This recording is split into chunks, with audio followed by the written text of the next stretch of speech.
말씀 전하겠습니다. 저희 교회는 계속해서 이제 요한복음을 통해서 예수님에 대해서 우리가 배우고 있죠. 우리는 예수님을 믿습니다. 이 말이 굉장히 당연한 말 같지만 사실 굉장히 중요한 말이기도 하죠.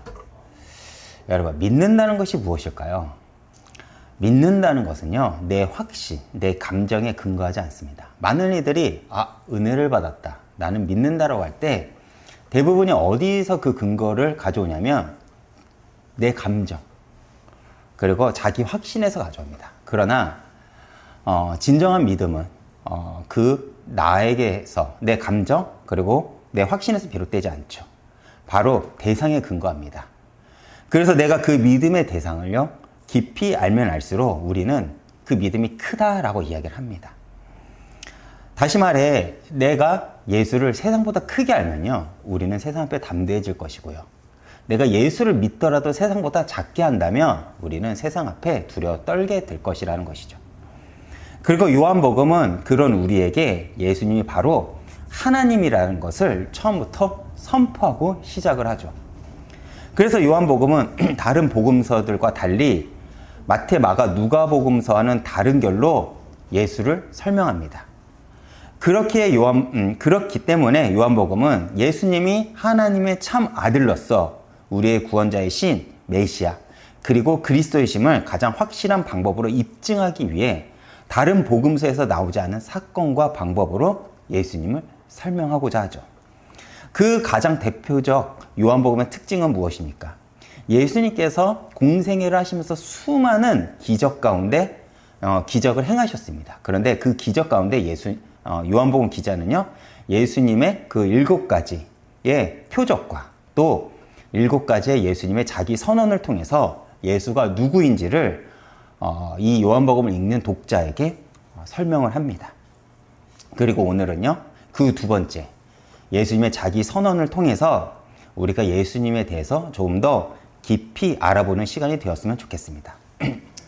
위에서도 이야기했듯이 요한복음은 예수님의 7번의 자기 선언을 통해 예수님은요, 자신에 대해서 자신이 누구인지를 설명하십니다. 오늘 본문에 앞서 요한복음 6장에 예수님은요, 오병이어 사건 이후 자신에게 몰려든 이들에게 뭐라고 자기를 첫 번째로 선언하시죠? 나는 생명의 떡이다 라고 말씀하십니다. 그리고 이어서 7장 초막절 때 예수님은 느닷없이 사람들에게 서서 이렇게 외치십니다. 누구든지 목이 마르거든 내게로 와서 마시라. 생명의 떡, 그리고 누구든지 목이 마르거든 내게로 와서 마시라. 이 생수의 그 의미는 우리에게 무엇을 알려줄까요? 이 두 가지의 공통점은 무엇일까요? 바로 피조물이 살아가는데 필요한 필수 요소라는 것입니다. 하나님은요, 모든 생물을 창조하시고 먹거리를 그 피조물들에게 줬죠. 이 말은 무엇을 의미할까요? 이것은요, 바로 피조물에게 생명을 유지할 힘은 밖에 있다는 것을 알게 해주는 것입니다. 그래서 피조물인 우리는요, 먹어야 삽니다. 그러나 하나님이 피조물과 다른 결정적인 이유는 무엇이냐면 하나님은요, 스스로 존재하시는 분이라는 것이죠. 생명이 밖에서 먹어야 하는 존재라면 영적으로도 우리는 의지해야 사는 것이지 육도 먹는데 하물며 영은 어떻겠냐는 것입니다. 예수님은 이것을 우리에게 알려주기 위해 나는 생명의 떡이다, 그리고 누구든지 목이 마르거든 내게로 와서 마시라 라고 자신에게 몰려든 이들에게 선포를 하고 계시는 것입니다. 그래서 죄로 죽어가는 우리들에게 자신에게 와서 먹고 마시라는 것이죠. 여러분, 우리는 그래야 삽니다. 그리고 오늘 주님은 자신의 말을 여전히 듣고 있는 이들에게 다시 한번 자기가 누구인지에 대해서 이야기를 하십니다. 뭐라고 이야기하시죠? 나는 세상의 빛이다 라고 이야기를 하십니다. 더욱이 다른 복음서보다 요한복음에서는요, 유독 빛을 강조합니다. 왜 요한복음 기자는요, 요한복음을 기록할 때 빛을 강조했을까요? 성경에서 빛은요, 생명의 근원이며 창조의 시작임을 상징하기 때문에 그렇습니다. 그래서 창세기 1장을 보면요, 하나님이 세상을 창조하실 때 제일 먼저 하신 말씀이 무엇입니까? 빛이 있으라입니다. 그리고 그 빛을 시작으로, 그 생명의 근원인 빛을 시작으로 하나님은요, 당신의 목적에 맞게, 질서에 맞게 세상을 창조하십니다. 그래서 하나님이 만드신 이 창조의 세계는 질서와 충만과 빛으로 가득 차게 되죠. 그리고 요한복음은 이러한 성경의 시작과 비슷한 결로 복음서를 시작합니다. 왜 그렇습니까? 요한은 분명히 목적을 가지고 있어요. 어떤 목적이죠? 예수가 어떤 존재인지 이야기를 하고자 한 것입니다. 요한복음에서 예수님이 어떤 존재를 이야기하고 싶은 것일까요? 요한복음의 기자는요, 바로 너희들이 이 십자가에서 죽인 바로 이 예수가 하나님이라는 것입니다. 그래서 요한복음 기자는 태초에 말씀이 있었고 이 말씀은 곧 하나님이라고 선언을 하죠. 그리고 이어 모든 만물이 그로 말미암아 지은 바 되었으며 이 생명은 사람들의 빛이라고 말하는 것입니다. 즉 하나님은 그를 통해서 만물을 만드셨고 당신의 의지와 뜻을 예수를 통해 드러내시고, 그리고 예수는 바로 빛의 근원이라는 것입니다. 여기서 빛은 살아가는 힘을 말하는 것이고 만물을 소생시키는 힘을 말하며 바로 참된 생명을 말하는 것입니다. 그래서 예수 안에 생명이 있고 그를 우리는 빛이라고 부르는 것입니다. 그래서 우리 인생의 모든 근원의 힘은요, 예수로부터 시작이 되어야 됩니다. 왜 그렇습니까? 우리 인생의 모든 어려움과 문제의 답은 바로 예수께 있기 때문에 그렇습니다. 그분은 창조주이시고요, 그분을 통해서 모든 것이 시작이 되었기 때문에 그렇습니다. 그래서 우리가 길을 잃고 답을 몰라 헤맨다면 그 시작이 되는 예수님께 찾아가면 우리는 비로소 삶의 이유와 목적을 우리가 발견하게 되는 것이죠. 다시 돌아가 오늘 말씀을 하기에 앞서서 우리가 오늘 말씀의 배경을 먼저 한 가지 알 것이 있습니다. 오늘 우리가 아무 생각 없이 읽으면요, 오늘 이 사건이 가늠한 여인 사건 이후에 예수님께서 하신 말씀이라고 생각을 하는데, 사실 오늘 이 본문은요, 지난주 말씀과 연결되는 말씀이 아닙니다. 이 말씀은요, 요한복음 7장 39절과 곧바로 연결되는 말씀이에요. 즉 요한복음을 기록한 사도 요한은요, 초막절에서 일어난 사건을 쭉 기록하다가 의도적으로 중간에 가늠한 여인의 사건을 삽입하고 다시 예수님께서 자기를 선언하신 장면을 기록한 것입니다. 그렇다면 요한복음 7장은 어떤 사건을 다루고 있습니까? 초막절이 끝날 무렵에 사람들이 자신의 고향으로 돌아가려고 할 때 예수님은요, 느닷없이 사람들에게 서서 이렇게 외친 것이죠. 누구든지 목이 마르거든 내게로 와서 마시라 라고 외치기 시작합니다. 그리고 이러한 예수님의 태도에 바리새인과 종교 지도자들은 이전보다 더욱더 예수님에 대해서 예수님을 증오하고 죽이고자 하는 마음을 먹게 되죠. 그리고 종교 지도자들은 이 사건 이후에 예수님을 잡을 명분을 얻기 위해서 현장에서 붙잡은 가늠한 여인을 예수님께 데려와 시험한 것입니다. 왜요? 그들에게 생명의 물이란, 그리고 그들에게 빛이란 하나님을 의미하기 때문에 그렇습니다. 시편 27장 1절에 시편 기자는 이렇게 이야기를 하죠. 여호와는 나의 빛이다. 이 고백을요, 그들 다시 말해 바리새인과 종교 지도자들은 알았어요. 빛은 하나님을 상징합니다. 그래서 예수님이 나는 세상의 빛이다라고 할 때 그들은 불편했을 거예요. 다시 말해 이러한 예수님의 선언은 그들에게 도저히 받아들일 수 없는 신성 모독이었던 것입니다. 그래서 그들은 예수님을 더욱더 증오하고 예수님을 죽이고자 마음을 먹고 예수님을 잡기 위해서 의도적으로 가늠한 여인을 주님 앞에 데려온 것이죠. 다시 돌아가 예수님은 초막절에 성전에 모인 이들에게 이렇게 얘기를 하죠. 나는 세상의 빛이니 나를 따르는 자는 어둠에 다니지 아니하고 생명의 빛을 얻으리라. 그런데 왜 예수님은요, 자신이 그렇게 이 말을 할 때 유대인들에게, 종교 지도자들에게, 바리새인들에게 증오를 받을 것을 알매도 왜 이렇게 선포를 하셨을까요? 초막절이 시작이 되면요, 한 가지 의식을 합니다. 그것이 무엇이냐면 성전 안에 여인의 뜰이라는 곳이 있는데 이곳에 불을 밝히는 의식을 해요. 이 여인의 뜰은 어떤 곳이냐면 원래 성전은요 유대 남자들만 들어올 수 있는데 이 여인의 뜰이라는 곳은요 이스라엘 남자뿐만 아니라 이스라엘 백성이라면 누구든지 들어와서 기도할 수 있는 곳이었어요. 하나님의 은혜를 구하고 기도를 할 수 있는 곳이었습니다. 그래서 이곳에는요 헌금함이 있었고 사람들은요 아침과 저녁 번제를 드리는 때에 이곳에 와서 헌금을 내고 기도하며 하나님께 은혜를 구하던 장소였습니다. 그리고 사람들이 많이 모여든 그렇기 때문에 그래서 사람들이 많이 모여든 이곳에서 예수님은 자기를 선언하신 거예요. 20절에 그래서 이런 말이 있죠. 이 말씀은 성전에서 가르치실 때 헌금 앞에서 하셨으나 의도적인 것이죠. 왜? 사람들이 많이 이곳에 모여 있으니까 예수님은 의도적으로 거기서 자신의 성격과는 달리 서서 크게 외칠 것입니다.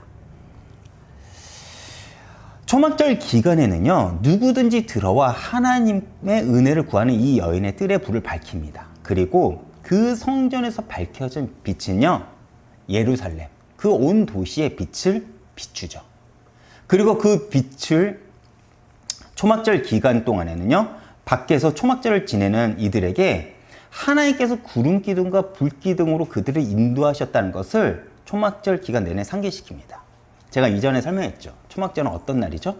1년의 수확을 1년 동안 우리가 거둬들인 수확을 하나님 기뻐하면서 동시에 광야에서 하나님께서 우리를 인도하셨다는 것을 기념하기 위해서 우리가 광야에서 이제 초막을 지어서 7일간 거기에 지냅니다.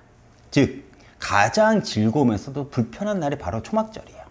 그런데 단순히 초막에서만 지내는 것이 아니라 여인의 뜰에 불을 밝힘으로써 하나님께서 이렇게 우리를 불기둥과 구름기둥으로 인도하셨다는 것을 알게 하기 위해서 상기시키기 위해서 초막절 기간 내내 여인의 뜰에 불을 밝힙니다. 그리고 초막절 끝나는 날에는 그 불이 꺼지죠. 그런데 이때 예수님께서 외치신 것입니다. 뭐라고 외치죠? 나는 세상의 빛이다. 즉 나는 어둠에 갇힌 너희를 인도할 빛이라는 것입니다. 여러분 어둠 가운데 있다는 것은 무엇을 의미할까요? 바로 삶의 방향을 잃어버렸다는 것입니다.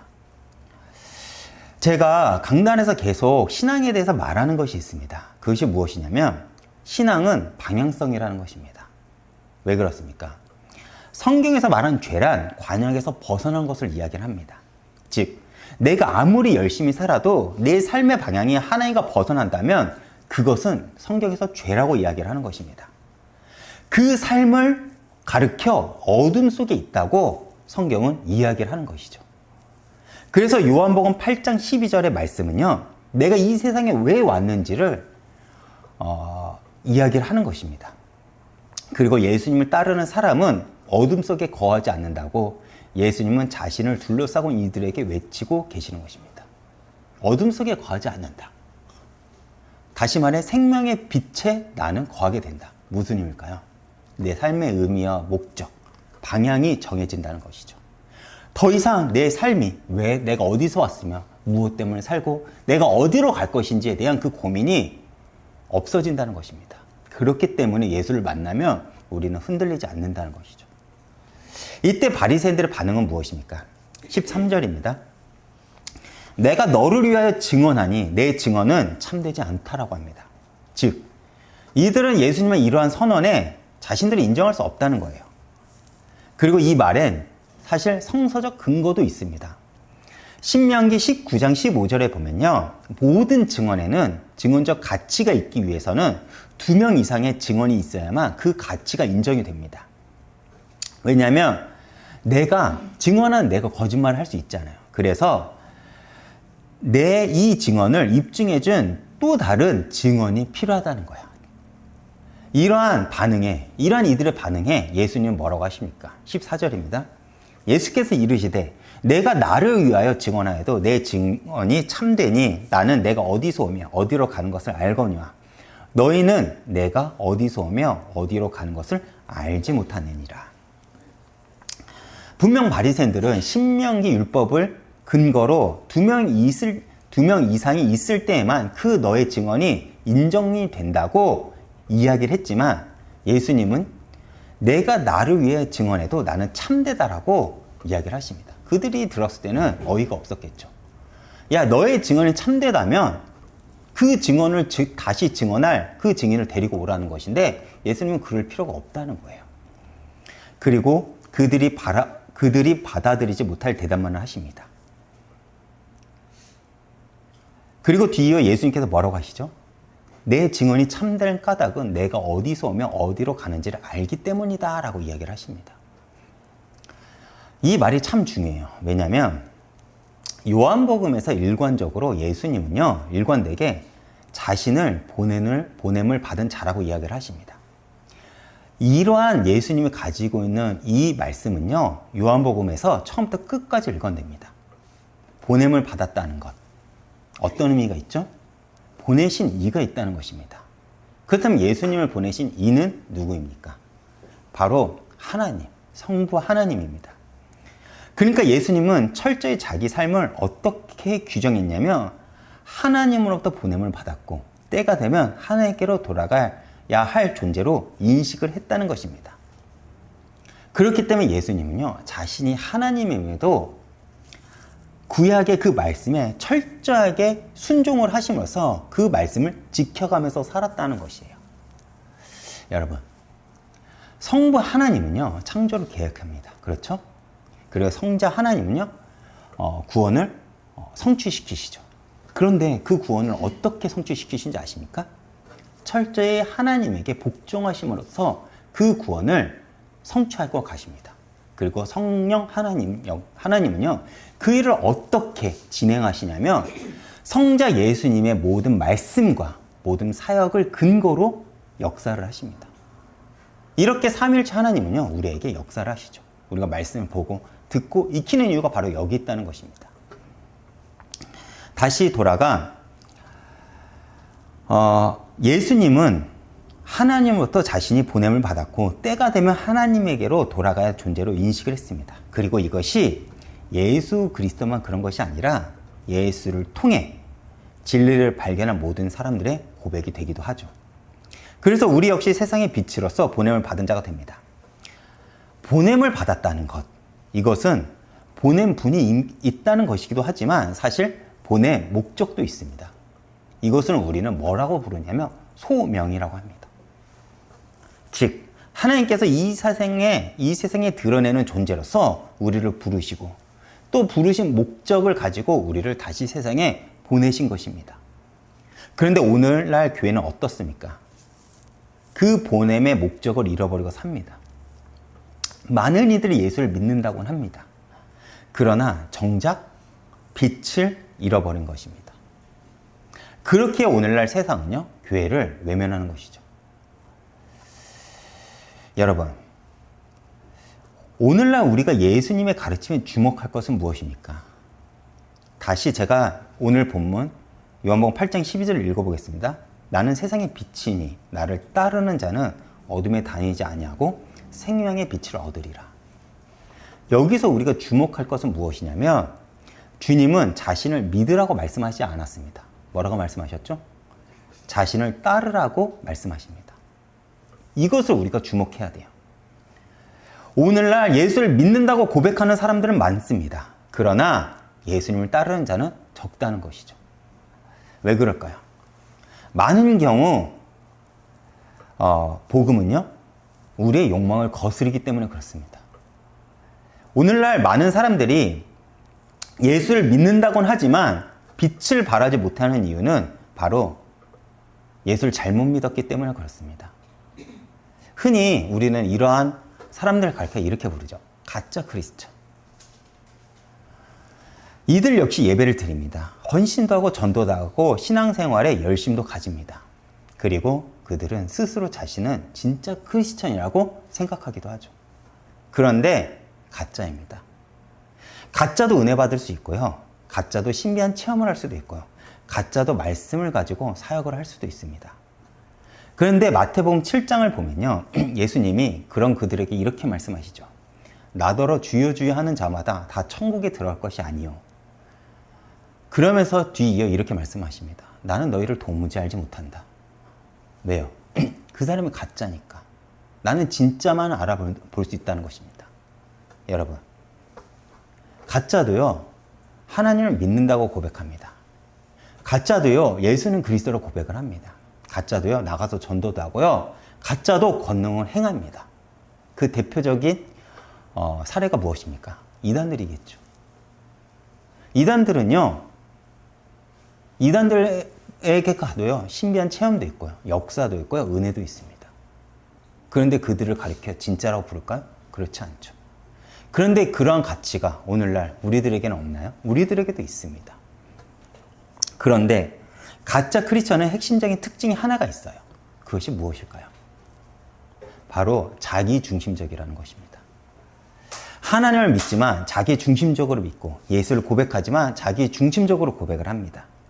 그들도 똑같이 하나님을 믿고 예배를 드리고 열심을 내지만 그 믿음은 결국 나를 위한 믿음이라는 것이죠.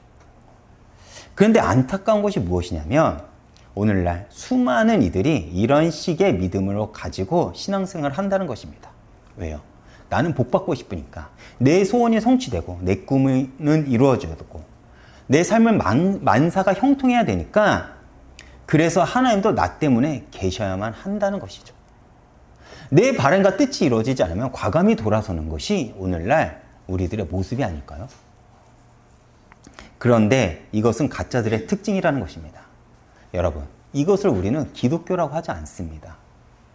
그런데 오늘날 수많은 간증들을 들어보면, 내가 하나님 방법으로 공부했더니 이렇게 좋은 대학을 갔고, 내가 하나님 방법으로 사업을 했더니 내가 이렇게 사업에 성공을 했고, 내가 하나님 방법으로 내가 기도를 했더니 이렇게 좋은 배우자를 얻고, 우리는 이런 자기 중심적인 복음, 인간 중심의 신앙을 가지고 있습니다. 그런데 이것을 기독교라고 하지 않아요. 여러분, 기독교와 다른 종교의 차이가 뭔지 아십니까? 다른 종교도 신의 이름을 부르고 정성을 바칩니다. 그런데 다른 종교는 누구의 뜻을 위해 신을 부릅니까? 바로 자기의 뜻입니다. 자기의 뜻을 이루기 위해서 정성과 열심을 내죠. 그러나 기독교는 다릅니다. 기독교는 내가 십자가의 복음으로 새로워지고 하나님의 영광을 위해 살아가는 종교입니다. 그것이 기독교예요. 그래서 저는 우리 교회 모든 성도님들이 예수를 잘 믿었으면 좋겠습니다. 내가 좋은 직장을 얻고, 내가 좋은 대학을 가고, 내 자녀가 성공한 인생을 살면요, 그것이 축복입니까? 만약 좋은 대학을 가지 않고, 내가 좋은 직장을 가지 않고, 내 자녀가 조금은 성공하지 못하지 않다면 복을 안 받을 것입니까? 기독교는 그런 것을 이야기하지 않아요. 좋은 대학을 가도 축복이고, 상대적으로 덜 좋은 대학을 가도 예수가 축복입니다. 다시 말해, 모든 상황에 예수가 기준으로 축복이 된다는 것입니다. 여러분, 우리에게 축복의 기준은 오직 예수라는 거예요. 그러나 자기 중심의 크리스천은요, 빛을 발할 수가 없습니다. 왜요? 예수를 믿는 게 아니니까. 그래서 예수님은 이러한 자기중심적인 이들에게 나는 너를 도무지 알지 못한다고 냉정하게 말씀하시는 것입니다. 주님 앞에 주여 주여 하는 자들, 어떤 자들일까요? 어떤 자들이 심판의 날 주님 앞에 가서 주님 나 좀 봐주세요. 내가 당신의 이름으로 권능을 행했습니다. 귀신을 쫓아냈습니다. 전도를 했습니다. 어떤 이들일까요? 스스로 나는 제자라고 생각했던 이들입니다. 스스로 나는 이만하면 됐어. 이만하면 하나님께 칭찬받겠지라고 생각했던 이들이에요. 근데 그 심판 앞에, 최후의 그 심판날에 예수님은 그들을 알지 못한다고 이야기하십니다. 그 이유가 무엇입니까? 그들이 지금까지 냈던 그 열심과 특심은요, 바로 자기중심적이었기 때문에 그렇습니다. 이러한 자기중심의 믿음은요, 구원에 이르지 못합니다. 왜 그러냐면 이런 믿음은 하나님을 섬기는 것이 아니라 하나님을 이용해서 나를 섬기기 때문에 그렇습니다. 하나님을 높이는 것이 아니라 하나님을 이용해서 나를 높이고, 하나님을 위해 살아가는 것이 아니라 하나님을 이용해 나를 위해 살아갑니다. 여러분, 인간이 자기를 위해 살아가는 것이 뭔지 아세요?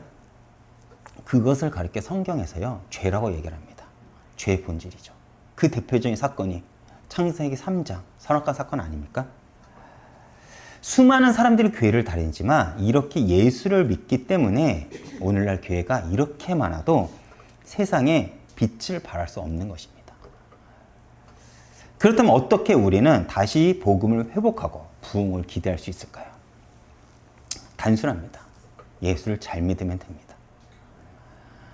그래야 우리는 빛을 발할 수 있습니다. 그렇다면 예수를 진짜로 믿는다는 것은 무엇일까요? 우리가 잘 믿고 싶은데 믿는다는 것이 뭔지를 몰라 우리 신앙이 자꾸 엇나가는 것이겠죠. 예수를 믿는 것은 지독하게 나밖에 모르고 나를 위해 살아가는 내가 주인인 내가 하나님을 이용해 먹는 내가 나의 죽음을 만나는 사건을 가리켜 예수를 믿는다고 얘기를 합니다. 죽음을 만나야 돼요. 기독교는요, 내가 잘 되기 위해 믿는 종교가 아닙니다. 자기 개발의 종교도 아니고요, 자기 위안의 종교도 아닙니다. 기독교는 나의 죽음을 만나는 종교입니다. 그래서 갈라디아 2장 20절, 내가 그리스도와 함께 십자가에 못 박혔나니 그런즉 이제 내가 사는 것이 아니요 오직 내 안에 그리스도께서 사는 것이라. 이것이 기독교예요. 즉 내가 사는 것이 아니라 내 꿈이 사는 것이 아니고 내 욕망이 사는 것이 아니고 오직 내 안에 그리스도가 사는 것이 예수를 믿는다고 우리는 이야기를 하는 것입니다. 이것이 기독교의 본질입니다. 고린도 후서 5장 15절을 제가 한번 읽어보겠습니다. 그가 모든 사람을 대신하여 죽으심은 살아있는 자들로 하여금 다시금 그들 자신을 위하여 살지 않고 오직 그들을 대신해 죽었다가 다시 살아나신 이를 위하여 살게 하려 함이라. 무슨 말입니까? 이게 예수를 믿는 거예요. 세상의 모든 종교는 나를 위해 신을 믿지만 기독교는 다시는, 여기서 중요한 게 뭐냐면 다시는 나를 위해 살지 않고 나를 위해 죽으신 예수를 위해 사는 것을 가리켜 나는 예수를 믿습니다 라고 고백을 합니다. 우리는 흔히 이렇게 얘기를 하죠. 전도할 때 영접을 해. 영접을 하면 넌 구원을 받았어. 이렇게 이야기를 합니다. 그런데 2000년 전 영접한다는 것은 어떤 의미를 가질까요? 내가 영접을 한다는 것은 다른 식으로 제가 이야기를 하겠습니다. 난 예수 때문에 죽어도 좋습니다 입니다. 난 예수 때문에 가난해도 되고요. 난 예수 때문에 내 인생을 포기해도 됩니다. 이 고백이에요. 그렇죠? 그렇다면 그때 가졌던 그 신앙의 기준이 2000년이 지나서 달라질까요? 달라지지 않습니다. 오늘날도 여전히 똑같이 유효합니다. 내가 예수를 믿습니다는 건 뭐냐면 다시는 나를 위해 살지 않고 나를 위해 죽으신 예수 위해 살겠습니다라는 그 고백을 가집니다.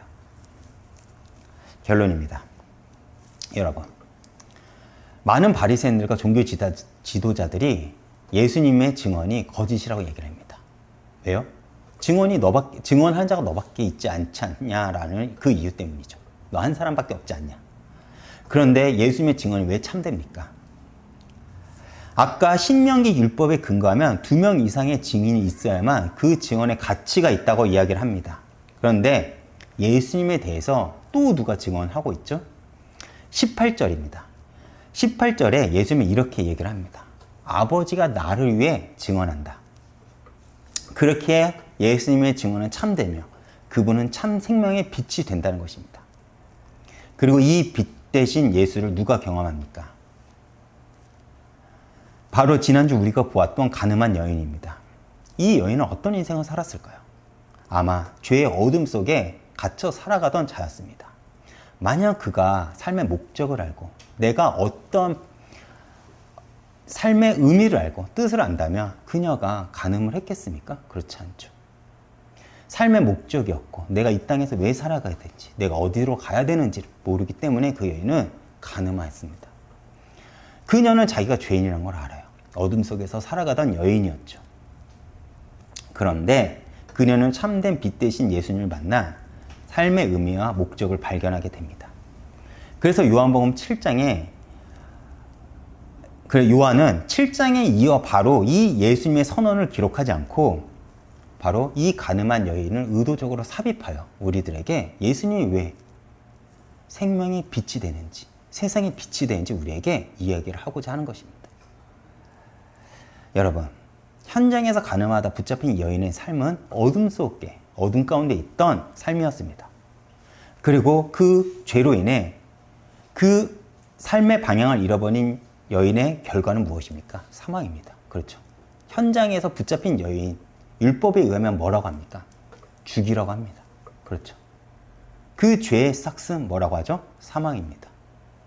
그런데 이 여인의 삶은 마치 하나님을 몰라 죄와 사망 가운데 살아가던 우리를 보게 합니다. 이 여인은 현장에서 가늠했기 때문에 율법에 의해 죽어 마땅합니다. 그래서 세상은 15절의 말처럼 육체를 따라 이 여인을 판단하고 정죄하고 죽이고자 한 것이죠. 우리도 그렇지 않습니까? 우리가 상대를 뭘로 판단합니까? 어느 학교를 나왔냐, 어느 직장을 가지냐, 어디서 사냐 등 다 육신적인 것입니다. 그렇죠. 그러나 예수님은 어떻습니까? 예수님은 나는 아무도 판단하지 않고 나는 너를 정죄하지 않는다고 합니다. 그리고 그녀에게 이렇게 말씀하십니다. 다시는 죄를 범하지 말라. 이 예수님의 말씀을 제가 풀어서 설명하겠습니다. 너의 삶의 목적과 방향을 나에게 두고 다시는 너를 위해 살지 말고 나를 위해 살라는 것이에요. 이것이 주님과 불편하지만 복된 소식입니다. 여러분, 복음을 뭐라고 생각하시나요? 많은 이들이 복음의 내용을 이렇게 이해합니다. 예수를 믿으면 천국을 갑니다. 이렇게 이해를 해요. 물론 복음 안에는 그 내용이 포함되어 있습니다. 그러나 천국을 간다는 것은 복음 안의 핵심적 가치는 아닙니다. 하나님이 우리에게 믿으라고 주신 이 복음의 핵심 가치는 천국이 아니라는 것이죠. 천국에 간다는 것, 이것은 복음의 당연한 결과입니다. 복음을 믿는 자가 가는 것이 천국이고 복음을 믿는 자가 얻는 것을 구원이라고 합니다. 그렇다면 하나님이 우리에게 주신 복음의 핵심적인 가치는 뭘까요? 예수가 주시라는 거예요. 예수가 나의 왕이라는 것입니다. 예수가 내 삶의 주인이라는 거예요. 이것이 복음의 핵심입니다. 이 복음이 왜 굿뉴스일까요? 내 삶에 지금까지 내가 왕이었습니다. 그런데 그 삶의 결과는 무엇입니까? 그것은 죄이고 죄의 삭은 사망입니다. 우리도 그 가늠한 여인과 같이 결국 그 사망 가운데 놓여진 인생을 살아갈 수밖에 없던 존재였습니다. 그런데 이런 말이 그런데 그런 나에게 예수가 왕으로 오셨습니다. 그리고 우리는 이제 왕의 통치 아래 살아가는 존재가 되었고 그 왕으로 인해 우리는 생명을 얻게 되었습니다. 그런데 사실 우리는 이 말이 우리 귀에는 거슬립니다. 왜 거슬린지 아십니까? 우리는 여전히 죄가 좋기 때문에 그렇습니다. 여전히 우리는 죄가 익숙해요. 우리는 여전히 내중심적으로 살아가고자 하는 그 욕망이 내 안에 있기 때문에 그렇습니다. 그래서 우리는 머리로는 하나님을 예수를 왕으로 삼는다는 것은 알지만 정작 우리 삶의 주인은 내가 될 때가 너무나도 많죠. 그래서 복음은 이렇게도 설명이 됩니다. 듣기 싫은 좋은 소식. 하나님을 왕으로 삼아 내가 살아간다면 내 삶은 그리스도로 빛날 것입니다. 이 빛은 어둠 가운데 길을 잃어 방황하는 이들에게 길을 제시할 거라는 거예요. 그런데 그 길을 간다는 것은 내 삶의 본성을 거스르는 일입니다. 그것이 우리가 이 땅에 살아갈 목적이 된다는 거예요. 여러분, 예수를 믿는다는 것은 분투입니다. 싸움이에요. 내 본성을 거슬러야 하기 때문에. 우리 주님은 세상의 모든 짐을 지시기 위해 이 땅에 오셨습니다. 그래서 이러한 예수님의 삶은 누구한테도 이해받지 못했기 때문에 예수님은 언제나 외로움과 오해 속에서 묵묵히 자신이 맡은 바, 그 사명을 다해 살아가시죠. 그러나 우리 주님은 외로움에 빠지지 않았습니다.